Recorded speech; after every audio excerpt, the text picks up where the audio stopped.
Hello everyone, आज हम discuss करने वाले हैं मेजर पॉलिटिकल आइडियोलॉजीज़ जो CCSU BLLB सेमेस्टर फर्स्ट का एक सब्जेक्ट का टॉपिक है। दोस्तों, मेजर पॉलिटिकल आइडियोलॉजीज़ में आपके सिलेबस में लिबरलिज्म, मार्क्सिज्म, सोशलिज्म ऐसे आइडियोलॉजीज़ दे रखी हैं। तो उसमें से हम आज सिर्फ एक के बारे में डिस्कस करेंगे जो है लिबरलिज्म। अब आप सोच रहे होंगे कि आइडियोलॉजी का मतलब क्या होता है। आइडियोलॉजी का मतलब होता है एक विचारधारा, एक सोच जिसे बहुत सारे लोग मिलके फॉलो कर रहे हैं। अब वो सोच लिबरलिज्म हो सकती है, सोशलिज्म हो सकती है, कम्युनिज्म हो सकती है। आइडियोलॉजी मतलब एक विचारधारा जिसे लोग फॉलो कर रहे हैं। तो स्टार्ट करते हैं लिबरलिज्म, इंट्रोडक्शन स्टार्ट करते हैं। जैसा कि आप सभी देख पा रहे हैं, लिबरलिज्म मिलके बना है दो शब्दों से, लिबरल इज़्म। लिबरल का मतलब होता है लिबर्टी, फ्रीडम या फ्री, और इज़्म का मतलब होता है एक आइडिया, एक फ़िलॉसफी, एक आइडियोलॉजी, यानी कि एक विचारधारा जिसे लोग फॉलो कर रहे हैं। तो अंदाज़ा लगाया जा सकता है कि लिबरलिज्म का मतलब कुछ फ्रीडम की बात की गई है, फ्रीडम वगैरह मांग रहे हैं कुछ लोग। हिंदी में इसे बोलते हैं उदारवाद, उदारवाद का सिद्धांत। लिबरलिज्म जो है किस चीज़ पे बेस्ड है, इतना आपको आइडिया लग ही गया होगा। ये पॉलिटिकल, सोशल, इकोनॉमिकल आइडियोलॉजी पर बेस्ड है। यानी कि लिबरलिज्म में लोगों ने क्या मांग की कि हमें पॉलिटिकल फ्रीडम चाहिए, सोशल फ्रीडम चाहिए, इकोनॉमिकल फ्रीडम चाहिए। ये इस बात पे जोर देती है, ये आइडियोलॉजी आइडियोलॉजी कुछ भी नहीं है, बस एक सोच है, एक विचारधारा है, एक आइडिया है जिसे लोग फॉलो कर रहे हैं। तो लिबरलिज्म किस चीज़ पे फोकस कर रही है? ये इंडिविजुअल लिबर्टी पे फोकस कर रही है, डेमोक्रेसी पे फोकस कर रही है, इक्वालिटी बिफोर लॉ पे फोकस कर रही है। लिबरलिज्म कहती है कि let the man be free, laissez faire, laissez faire. इसका मतलब होता है let the man be free, यानी कि मैन को अल्टीमेट फ्रीडम दी जाए, लिबर्टी दी जाए, और गवर्नमेंट का कम से कम हस्तक्षेप हो। हस्तक्षेप मतलब होता है कम से कम इंटरफेरेंस हो गवर्नमेंट का। ये कब शुरू हुई? ये शुरू होती है एनलाइटमेंट पीरियड आता है यूरोप में। दोस्तों, क्या था यूरोप में? मोनार्की थी। मोनार्की मतलब राजा का रूल था, और राजा का रूल है, और मान लीजिए कोई एक नॉर्मल सा इंडिविजुअल है। अब वो काम कर रहा है क्या? मान लीजिए वो काम कर रहा है, एक बार्बर का काम कर रहा है। तो वो बार्बर का काम करेगा, फिर कल को उसका बेटा होगा, वो बार्बर बनेगा, फिर उसका बेटे का बेटा होगा, वो बार्बर बनेगा। यानी कि राजा वाली गद्दी पे वो नहीं पहुंच सकते। राजा का बेटा ही राजा बनेगा, मंत्री का बेटा ही मंत्री बनेगा, यानी कि राज्यभार संभालेगा। मोनार्की थी, फ्यूडल प्रिविलेज मिल रहे थे यूरोप में। फ्यूडल मतलब सामंतवाद, यानी कि राजा के बेटे को राजा वाला प्रिविलेज मिलेगा, और नाई के बेटे को नाई वाला प्रिविलेज मिलेगा, बार्बर वाला प्रिविलेज। क्या मतलब? नाई ही बनेगा।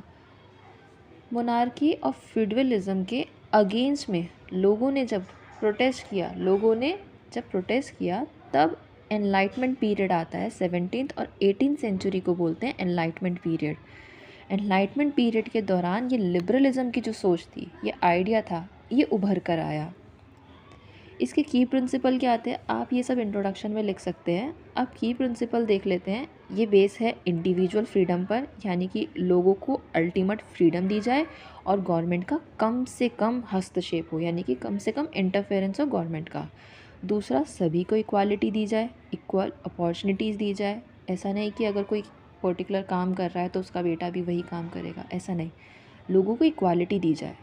डेमोक्रेसी आए कि हम अपने लोग, मतलब हम लोग मिलके अपनी सरकार चुन सकें। ये नहीं कि एक राजा चला आ रहा है, उसके बाद उसका बेटा ही राजा बनेगा, ऐसा नहीं।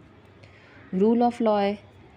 लिमिटेड गवर्नमेंट का इंटरफेरेंस हो, यानी कि गवर्नमेंट हर चीज़ पे कंट्रोल करे, ऐसा नहीं। लिमिटेड हो, यानी कि कहीं पर पब्लिक की सुनी जाए, कहीं पर गवर्नमेंट की सुनी जाए।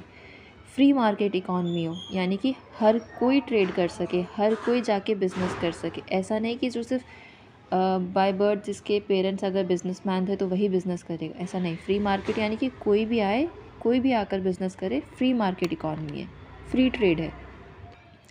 इतना आप सबको समझ आया? इतना अगर आप इंट्रोडक्शन में लिखते हैं, मीनिंग में लिखते हैं, तो भी अच्छा खासा आपका शॉर्ट नोट बन जाएगा। इसके बाद हम देख लेते हैं मेजर टाइप। लिबरलिज्म के मेजर टाइप है। लिबरलिज्म में दो तरह के लिबरलिज्म है। पहला है क्लासिकल लिबरलिज्म, फिर है मॉडर्न या फिर सोशल लिबरलिज्म। क्लासिकल लिबरलिज्म में क्या होता है, मिनिमल स्टेट इंटरफेरेंस रहा, यानी कि स्टेट को बोल दिया गया, गवर्नमेंट को बोल दिया गया कि आप कम से कम आकर इंटरफेयर करें हमारे बीच में, अल्टीमेट हमें फ्रीडम दी जाए और कम से कम आपका इंटरफेरेंस रहे, स्टेट का इंटरफेरेंस बिल्कुल मिनिमल रहे। फ्री मार्केट रहे, यानी कि फ्री ट्रेड रहे, कोई भी आकर बिजनेस कर सके, फ्री मार्केट रहेगी। यहाँ पर लोगों ने कहा कि हमारे जो प्रॉपर्टी राइट है उसको स्टेट प्रोटेक्ट करे। इसके थिंकर्स कौन कौन हैं जिन्होंने इस सोच को सपोर्ट किया? वो हैं जॉन लॉक और एडम स्मिथ। अब बात कर लेते हैं मॉडर्न या फिर सोशल लिबरलिज्म की। सोशल या मॉडर्न लिबरलिज्म बात करता है कि वो गवर्नमेंट का इंटरवेंशन तो एक्सेप्ट करती है। वो खुद कहते हैं, लोग जो इस विचारधारा को फॉलो करते हैं वो कहते हैं गवर्नमेंट का इंटरफेरेंस होना चाहिए, हम एक्सेप्ट कर रहे हैं, लेकिन कुछ हद तक। किस चीज़ में और क्यों होना चाहिए? कि हमारा सोशल वेलफेयर हो सके, सामाजिक उद्धार हो सके, एजुकेशन के मामले में, इक्वालिटी के मामले में, यानी कि गवर्नमेंट को वो बीच में लेके आ रहे हैं कि आप हमें ये चीज़ें दिलाएं। इसके थिंकर्स कौन है? जॉन स्टुअर्ट मिल और टी.एच. ग्रीन। याद रखिएगा, यहाँ पर जॉन लॉक है और यहाँ जॉन जे.एस. मिल जिसे आप बोलते हैं वो है। कोर वैल्यूज़ क्या रही इसके अंदर लिबरलिज्म में? लिबर्टी थी, इक्वालिटी की बात की गई है, इक्वल अपॉर्चुनिटीज़ की बात की गई है, जस्टिस की बात की गई है, टॉलरेंस की बात की गई है और ह्यूमन राइट्स। ह्यूमन राइट्स मतलब सभी को फ्री ट्रेड करने का अधिकार हो, सभी को इक्वल मानने का अधिकार हो, सबके पास इक्वल अपॉर्चुनिटीज़ हो, लोगों के पास फ्रीडम हो। ऐसा नहीं कि अगर कोई रूल बन गया है और विदाउट एनी रीज़न बन गया है तो आपको मानना ही पड़ेगा, ऐसा नहीं। डेमोक्रेसी हो, रूल ऑफ लॉ। तो समरी में आप क्या लिख सकते हैं? लिबरलिज्म बेस्ड है लिबर्टी पर। यहाँ पर स्टेट की कम से कम इंटरफेरेंस रहती है,